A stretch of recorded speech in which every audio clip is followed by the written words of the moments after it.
Go for it. All right. Welcome everyone to hashtag Tween Teen Talk Tuesday. Did you know it's Family Violence Awareness Month? Today we're going to talk about healthy relationships and boundaries for our teens and tweens, and we'll continue the conversation over the next couple of weeks in November. So, healthy relationships, what are they? We all think we have them.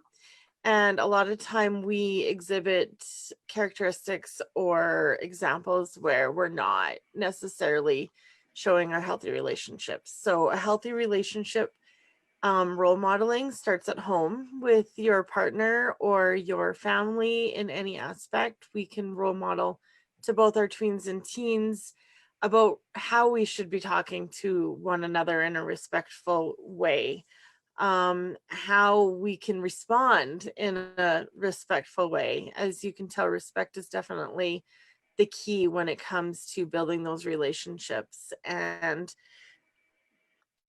teasing, I was thinking too, when the kiddos are a little bit younger and kind of going into middle school, high school, you start teasing them about, oh, do you have a boyfriend, do you have a girlfriend, those kind of things. Again, not necessarily showing healthy relationship strategies, because they'll grow on their own. They'll have that boyfriend or girlfriend when they're ready, right? And so we don't need to be teasing, because quite honestly, that teasing leads to hard feelings. And when we talked about bullying a couple weeks ago, it's one of those pieces that kind of fit in the puzzle of bullying as well. Something else that's super important when we're maintaining healthy relationships with our teens and tweens is the trust factor. So trust is key to any relationship, again, whether it be adult child, child, teen to tween, siblings, all of those kind of things. We need to make sure that we can trust one another. And I think when we'll talk about boundaries in a minute, but when we're talking about trust and secrets, being that person for our kiddos, our teens to talk to, right? Creating that safe space to talk about whatever it is, whether it be our feelings or sex or other areas of academic education, that goes with life, right? And so I know an example is, middle school girls will start sharing their secrets with one another because they believe that they're the best friends in the whole world and they'll keep anything to themselves and whatnot. And that doesn't actually happen very often. And so then those secrets get spilled, and then there's a lot of hurt feelings, and we don't know who we can trust. And we just become our teens and tweens just become spiraling downhill, and don't really then understand, well, how do I get into this next relationship, right? Whether it be a friend or a partner of any kind. So then, Yeah, yeah, they gotta have the marble jar friends, right? yeah, for sure. Yeah, we want to make sure that we are doing ourselves a favor, right? That we're building those relationships with ourselves, with our kids, with the teens and tweens of their friends, those kind of things. That safe place is definitely important.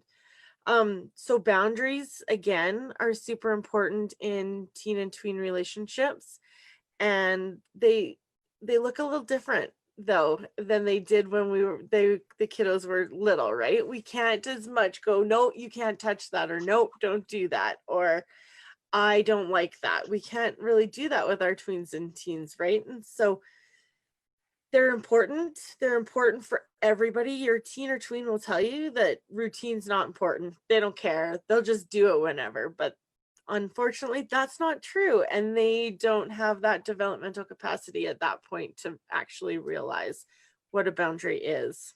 I hear parents say on a regular basis, my teen or my tween, they don't have any boundaries. It's too late to start them. They've already learned their habits. That's not true.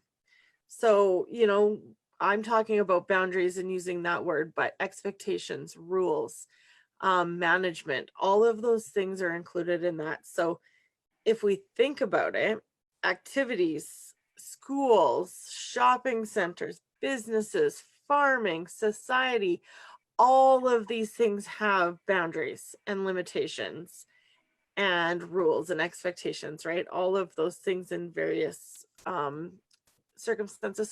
So we have to adapt. Our kids had to adapt this year to wear masks to school, right? That was a boundary set by the government, and they're following it. They are more than capable of learning boundaries, but as parents, we need to ensure that we're being consistent with our boundaries with them, with the boundaries of what occurs in our house, and then showing where those boundaries go when we're in our relationships and role modeling those things. So Yeah, and one actual really cool thing about rules and boundaries and expectations is this is how I look at it, is when your children feel like you care and how you impose those boundaries. So showing interest in, well, who's going to be there and what are you guys going to be doing? And tell me a little bit more about your friend Joe, and being interested in their lives gives you also more information about what's going on in their lives. And even as teens and tweens, I think they still appreciate, even though they don't say it or act like it, sometimes they aren't capable. And so you can say things like, you know what, that's going to be a no. And you can tell them it's because your mom is so lame that she won't let you. I'll take the blame for it. And it gives them something to use sort of to gracefully exit something when they might not even have the words. So it kind of involves you in their life as well as helps you set those boundaries and helps them be a bit more accepting, maybe. Yeah. definitely, I suggest a lot to parents, talk about those 5 W's. Why are you going out? What are you going to do? When will you be back? Who are you going with? All of those things is a great way to set them up, right? And so if you start teaching that, and then the next time they come to you, they already have those answers, right?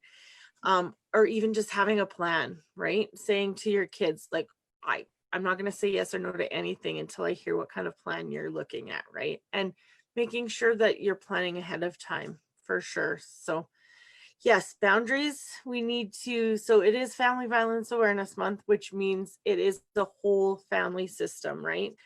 Sometimes we focus just on domestic violence or adult child, but we need to look at it as a whole, and how do we help it? How do we move past the challenges of family and domestic violence to ensure that our kids are going to get to a place where hopefully that won't be as apparent in our society.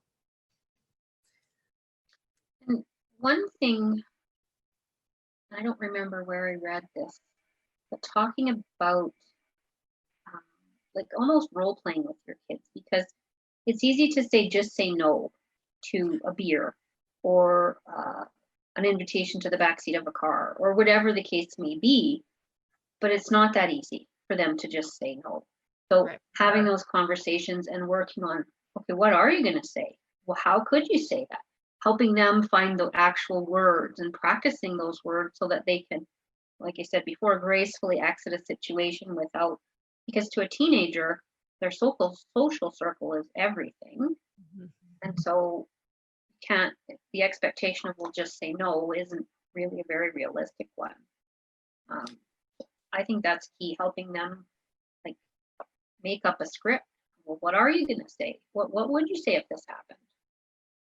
Yeah. Yeah, you're exactly right. He, Triple P talks about that, right? Going through the steps when you're problem solving with your tweens and teens on how to have those hard conversations if they're going to come up, because eventually they're going to come up. It doesn't matter. And so keeping those lines of communication open at all times is definitely a start to a healthy relationship with your tweens, teens, and everybody kind of in the family. So that's awesome.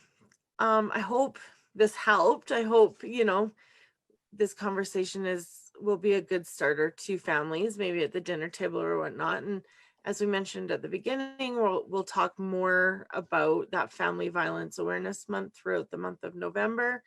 And I think next week we'll talk about the powers of abuse and control circles. All right. Well, thank you, Amanda. Thanks, everyone, for your time today. Again, Amanda and Penny with Family and Community Support Services. If you need help or support with anything, please visit our website, www.fcss.ca, to find all the contact information for what's available in your area. So yes, as she said, November will be awareness around family violence prevention. So we will check in. If you have any questions, comments, subjects, topics you'd like us to talk about, please drop them in the comments. Okay. Enjoy the rest of your week, everyone. Thanks, everyone.